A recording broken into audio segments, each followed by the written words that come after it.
Good afternoon, everyone, and welcome to the August 24th, 2022 Draft Firearms Discharge Bylaw Public Information Session. So the agenda for today is going to be as follows. I'm going to be reviewing a presentation of an overview of where we are and how we got here and what is included in the draft discharge as we see it today. Next, we're going to review questions and comments that have been received since this new draft was put out for commenting. And then we're going to open the floor to questions from those in attendance. We have a few people in attendance here in the meeting, and there are others that are just watching live at home. So we'll get started.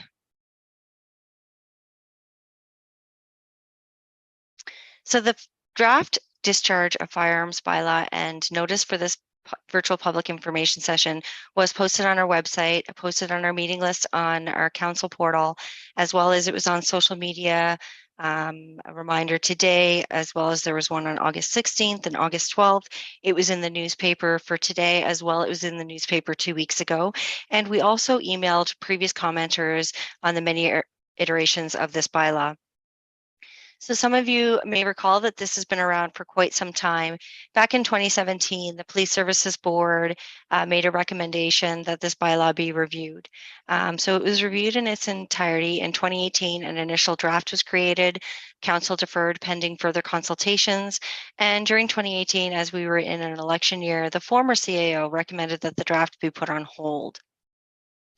In 2019, additional research was undertaken and a new draft was circulated to organizations for comments, and it was posted on the website. We received a lot of comments on that initial one and required us to do even more research and contact the MNRF for clarity. So we received comments from the MNRF in 2020, and of course 2020, I'm going to use that excuse of the COVID, but it was the COVID. It kind of put a halt to a lot of the research stuff that we were doing. As you may be aware, we currently do have a discharge of firearms bylaw, although it's not very clear.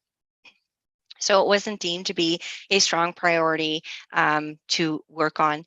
In 2021, we picked it back up and a new draft was created based on the comments received from 2018 through to 2021.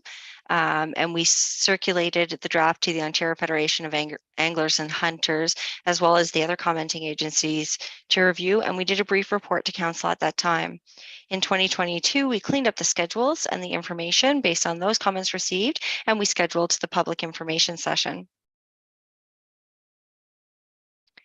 When we're reading the bylaw that was included in the agenda for today's public information session, it is very important to remember that when you're reading any type of legislation, including this bylaw, that you cannot read individual sections in isolation of the rest. The entirety of the bylaw must be read as one. Look out for those notwithstanding clauses, despite clauses, and the exemptions, because that may provide the clarity that you've been searching for. Now let's get into the bylaw itself. So the bylaw includes a definition section. And in the definition section, it includes definitions for many of the terms that are seen within the bylaw. So you can refer back to that if you're reading the bylaw and you're trying to understand what means what in that regard. The interpretation section, this bylaw includes sections schedules A to O, Annex Tier 2, and the annex schedules are hereby declared to form part of this bylaw. So if you may already know that the 2003 bylaw, one of the issues that the OPP had with that bylaw and the Police Services Board recommended changes to it was because the schedule was not clear, it could not be interpreted, and the schedule itself was actually not adopted into the whole of the bylaw. It is also declared in the interpretation that if any section is declared to be bad, illegal, or ultra vires, that section or subsection can be severed from the bylaw and all remaining parts of the bylaw would be independent and still be in force and effect.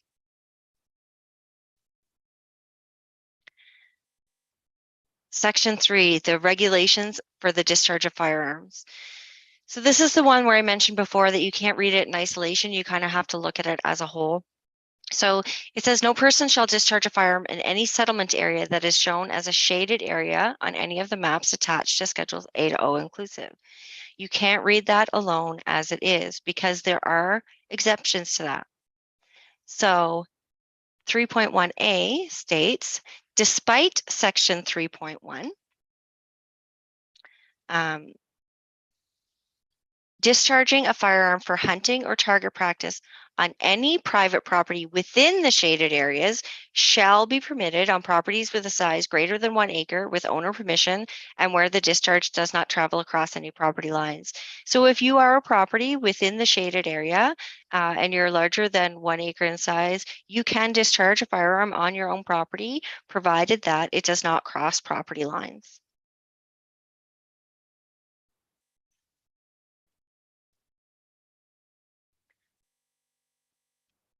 Further to the regulations, no person, 3.2 states, no person shall discharge a firearm on, over, or across any highway used for public vehicular traffic. It's pretty self-explanatory. On, over, or across any public Grey Highlands owned land within the municipality, which includes our parks, cemeteries, and our recreational areas and trails, whether marked or unmarked, but that it does not include any unopened forested road allowances, the county-owned forest lands, or Crown-owned forest lands. C, no person shall discharge a firearm on, over, or across any place of worship, public hall, or school property. D, no person shall discharge a firearm on, over, or across a registered plan of subdivision. E, on, over, or across the county-owned rail trail corridor, and that is per the county as well. On, over, or across Lake Eugenia, Irish Lake, Brewster's Lake, or Wilcox Lake, or from the beds thereof.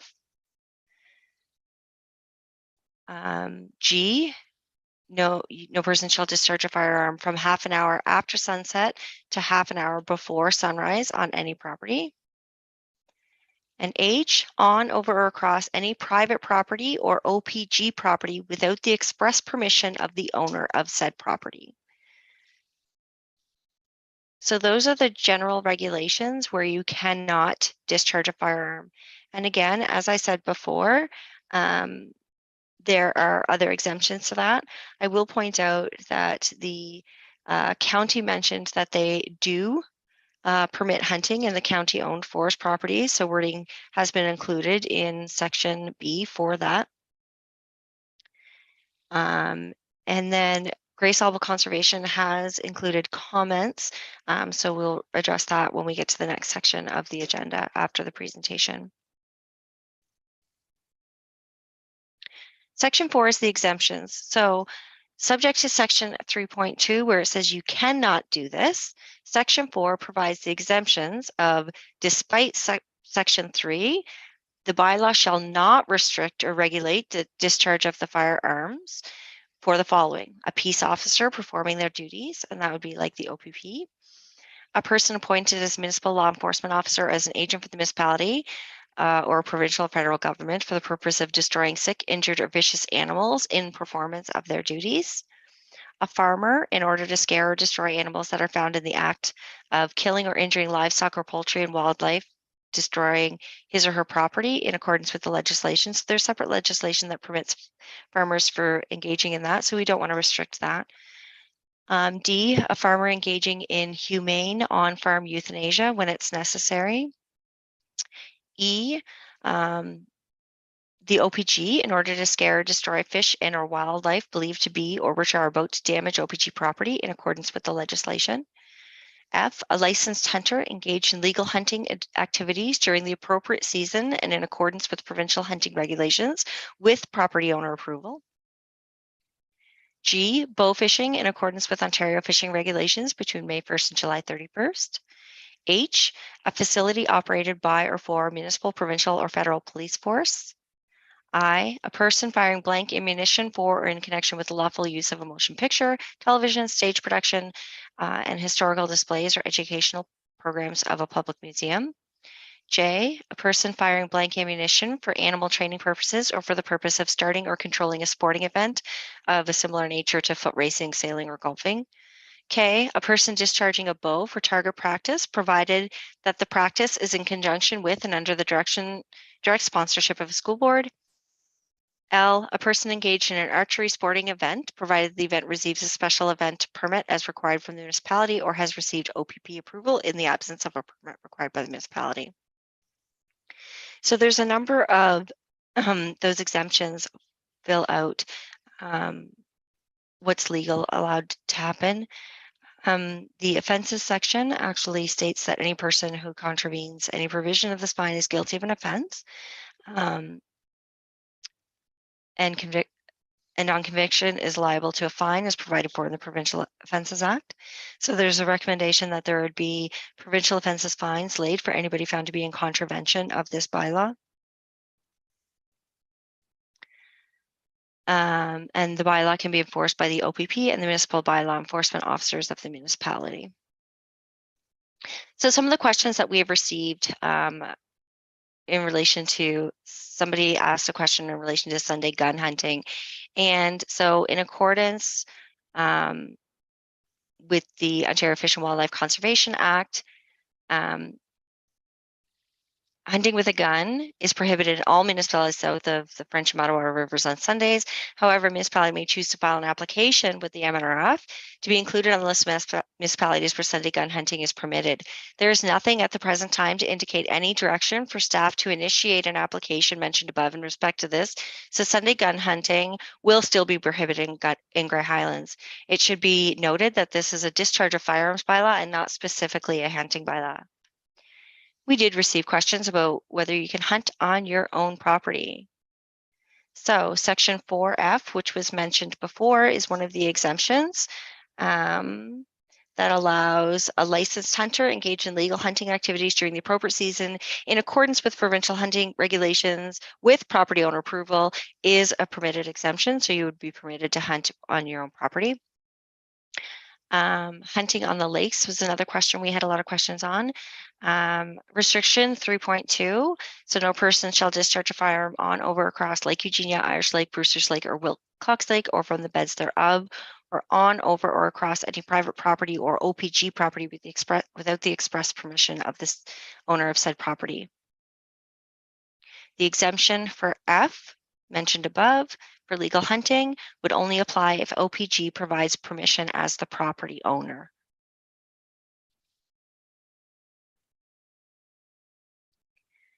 So that's all I have for the presentation portion. Next, I'm going to go into a couple of the comments that I received before this meeting started.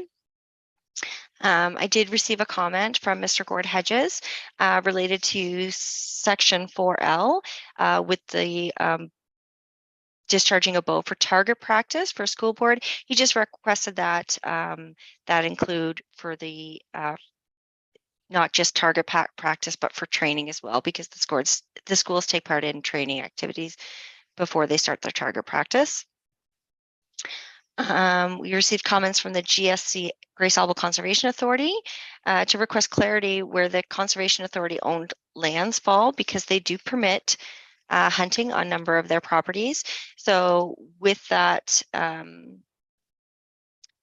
there could be an amendment to the draft under section 3.2 that says on or over across, where it says, but not including any unopened forested road allowance, county-owned forest lands or crown-owned forest lands, including their or conservation-owned lands where hunting is permitted by that body. So we can include that for clarity on their behalf. OPG provided comments that they request that the OPG lands be shown in as shaded areas, because it's a restricted area for hunting. So that's not a problem. We could just incorporate that. I believe it's Schedule C, which is Eugenia. So we could incorporate the entirety of the OPG lands in there as the shaded area for clarity.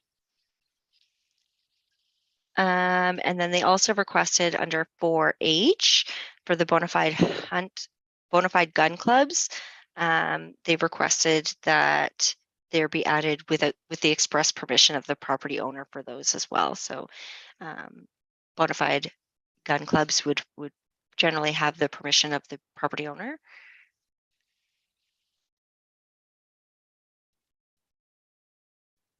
And then I also received clarity relating to asked for clarity related to a private property that has a recreational trail that runs through a portion of their property that they've given permission to. So there's nothing in there because that is privately owned property. The restriction is for Grey Highlands owned recreational owned property. So if a property owner has, say, a snowmobile trail that runs to the back portion of their property, they would still have permission to hunt on their own property, and it would be under their agreement with the snowmobile club or whatever has it on the private property for them to determine what happens in that regard. The bylaw is silent on that.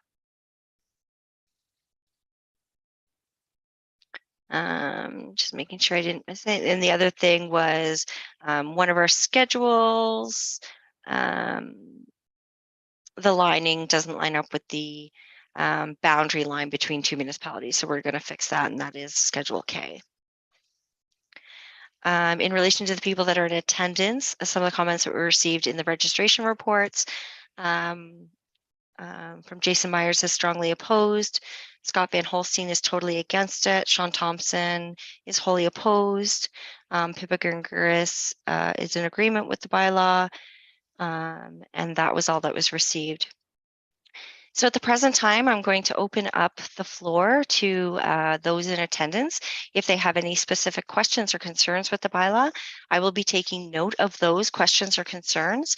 They will be included in a report, and council will make the final determination if there is to be any further amendments to the draft, or if they want to bring it forward. So if you can please be very clear on what sections of the bylaw or what the concern is, so that I can make sure that council has the most accurate information in the report when it goes to them. If you are connecting through a telephone and you wish to raise your hand, please use the *9 on your touch tone phone to raise your hand. Otherwise, if you're in virtual attendance, you should see the raise hand feature on your screen.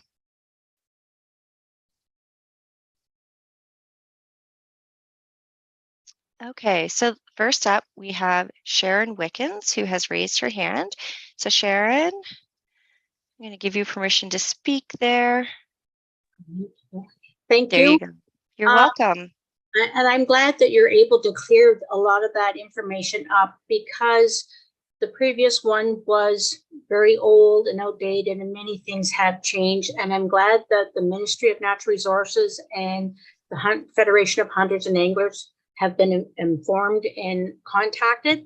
My one concern is, what if, this may be weird, if there's a bear running through a settlement or a cougar, because where does that fall in? Because there has been reports, even this summer, of the bears around Irish Lake and stuff like that.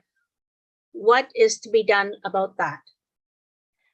So there is the exemption. I can mention a little bit on that. There is the exemption for, I just pull it off, a peace officer in the performance of their duties. So if you've called an officer, a wildlife control officer, in performing their duties, and their requirement is to hunt that animal, then they would be permitted, because there is an exemption specifically in that. So a peace officer is a police officer, a conservation officer, or a municipal law enforcement officer. So if it's within that, then they'd be permitted to go that. And then there is separate legislation for licensed trappers, I believe, as well, that would provide for them. So just understanding that any provincial legislation always supersedes a municipal bylaw. Thank you.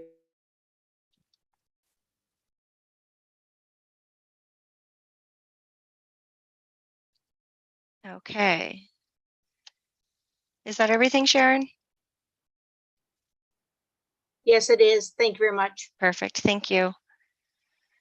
All right. So we also have The next up is we have Gourd Hedges. So Gourd, you should be able to unmute yourself now. Okay, just your map boundaries. I was on the police services board when this came up before, and one of the issues that brought this up was the police were unable to determine the exact boundaries of the gray area, your restricted areas. And I just think that it's still short of some detail. Some of the gray areas would be hard to determine where the property lines are, that maybe you should put in the lot numbers or something to make it a little bit easier to determine where that line actually falls, because there's still some pretty vague areas there. So there was OPP consultation with this bylaw, and they felt that these schedules were more than clear enough for them to be able to enforce the bylaw. Okay, if they're happy with it. I'm former OPP and I still find it confusing.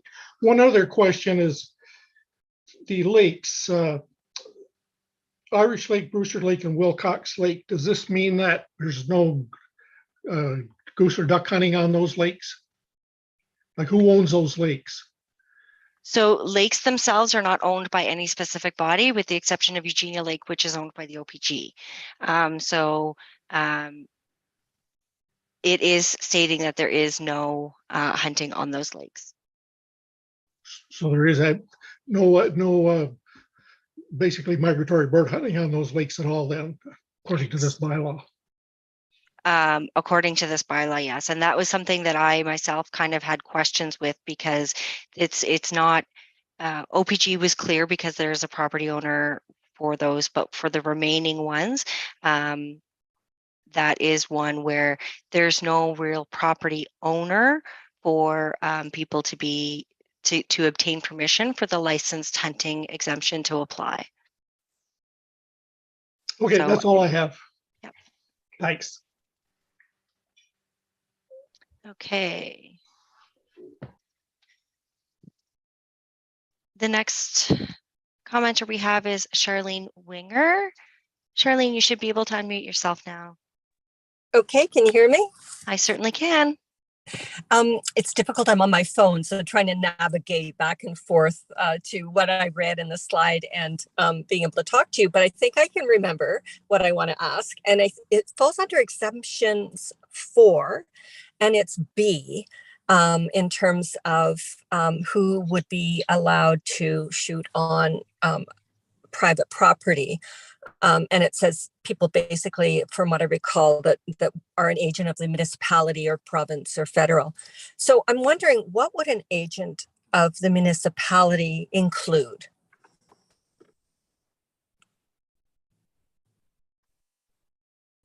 Okay, so that one is, sorry, I'm just trying to find it here so I can.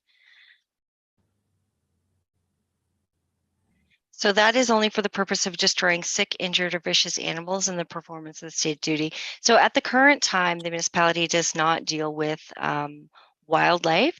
However, if the municipality was to engage a licensed trapper, for instance, for wildlife, or if that happens, and there is a rabid raccoon or something that is on the property, we currently do not have licensed trappers for the municipality. However, that is included in there in case that is to happen in the future. So it's covered for all of those. But other than that,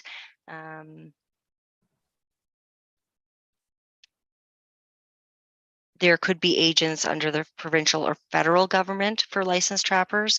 I'm not aware of that. That was just a general wording that was included with it based on other municipal bylaws. So just as a specific example, as a property owner, maybe somebody has been contracted by the municipality to carry out the duty of chasing, some animal that might be considered harassing other animals in the area.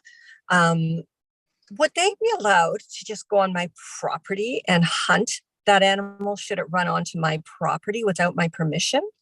So the municipality does not engage anybody like that. Okay. We don't have anything that would permit that at this point. we have municipal law enforcement officers that enforce our bylaws, but we do not have a bylaw or anything related to wild animals. That's all the Ministry of Municipal, the MNRF. Okay, well, with grandchildren and pets and stuff, I just wanted to make sure that somebody wouldn't be allowed that works for the municipality, or maybe it was contracted or whatever. We don't engage in wildlife anything.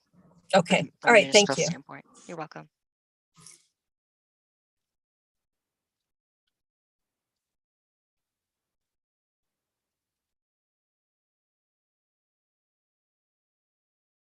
All right, if there's anybody else that has any other questions, please use the raise hand feature. Again, if you are on the telephone, please use *9 to use the raise hand feature. And I have Heather Alchuk. Go ahead, Heather, you should be able to unmute yourself now. There, can you hear me now? I certainly can. Great, thanks for taking the question and the time to do the presentation tonight. Just wondering, I'm a little maybe late to the party, but what's driving the bylaw then? Like, like why we want to restrict people's ability to hunt migratory birds like on these lakes? I'm just curious. So how this started was back in 2017. There was concerns raised with the Grey Highlands Police Services Board. And if I remember correctly, and it was related to hunting on the lake. And it was Lake Eugenia at the time. And what happened was when the complaints were filed with the OPP weren't able to enforce the bylaw because the schedule wasn't included. The schedule wasn't clear. They couldn't delineate the boundaries of it, and the schedule wasn't included. So the Grey Highlands Police Services Board actually made a recommendation to council to update and clean up the current discharge of firearms bylaw, because there is currently one in effect right now. It's dated from 2003. So that's how it started. That's what drove it to start. Okay, so there's always been a restriction of hunting on the lakes, and we just didn't realize that then, or is that what in that bylaw from 2003, or is this? OPG has always restricted fire hunting on their property. Right. So aside from OPG, theirs. like say the other lakes where it's like you said, no one owns the lake, right? No one actually owns it. So the 2003 bylaw, was it currently restricting hunting on those lakes, and we just weren't enforcing it? Like so we're just cleaning up the language, or is this the restriction completely new to the bylaw? So the former bylaw, I'm going to share my screen so you guys can see it and see how it looks. So the shaded areas on the schedule of the 2003 bylaw, let me just see if I can pull this up here. This is what it looks like. So if you can see here that there's a number of shaded areas, and it is not clear. We don't know whether it was intended to be included, whether it wasn't intended to be included, and there's no further area, except it does say lake areas and includes the lakes in there. So that's why it was included on this one. Okay, that's great. Thank you very much. You're welcome.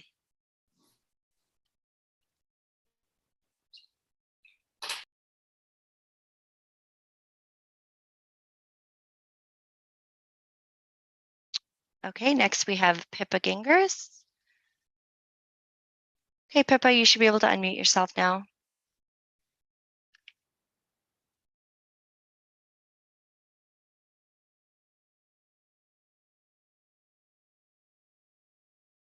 Pippa, if you're speaking, I can't hear you. Can you hear me now? I certainly can. Okay. I just wanted to say thank you for getting this all cleared up. I was just wondering what the next steps are and when this would go to council before the election or not. Certainly. So my plan is that I'm going to take all the comments that were received today and the ones that were received up until this point. I have a draft report going to council. So I'm not going to make any of the changes into the current draft right now. I'm going to leave that to be the council's decision right now. I've done as much research as I can do on it. And now it's up to council to make a decision. And I'm hoping that the report will go to council on the September 7th meeting. And if it doesn't make it to the September 7th, just because of the timelines, it'll for sure be going to the September 21st. And depending on what council does, that's up to council, whether they make a decision on it or whether they defer it or whatever happens. But it should be all cleaned up and ready to go by the end of September. I'm hoping Super. it makes it to the September 7th. Great. Thank you. You're welcome.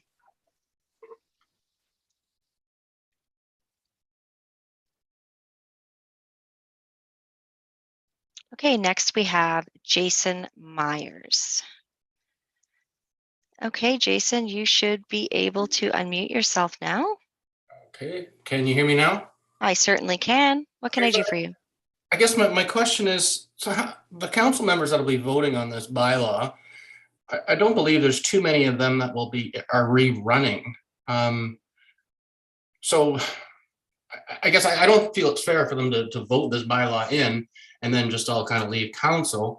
I guess what would the opportunity be to bring this back up with the new council, because it appears that it'll be entirely new. Just going through your bylaws and all your lines, most of the stuff that you're proposing is already law anyways. You know, shooting across a road and all that, that's just what hunters have to deal with.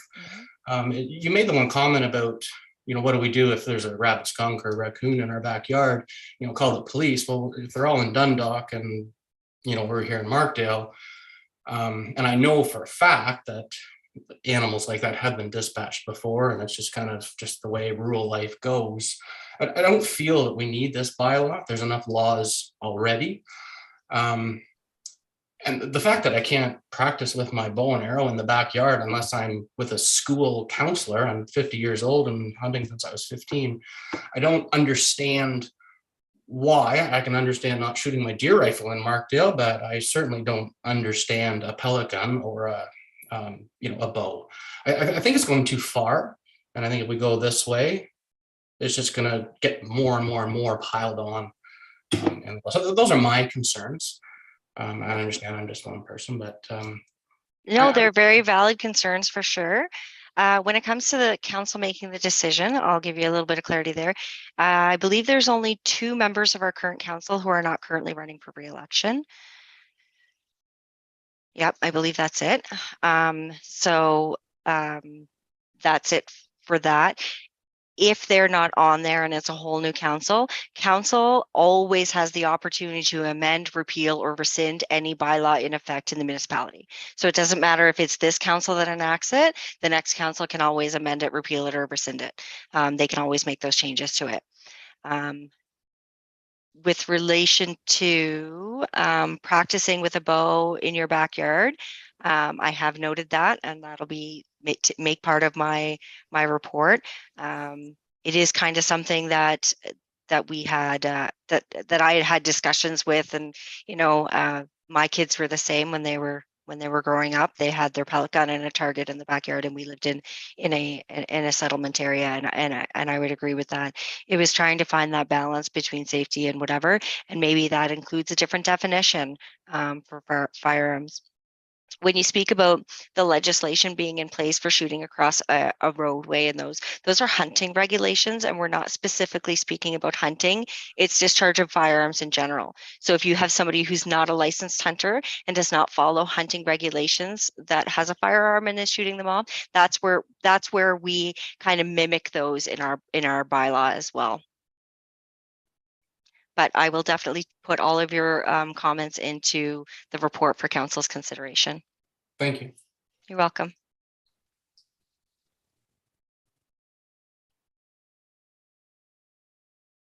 Any other comments from members of the public in attendance?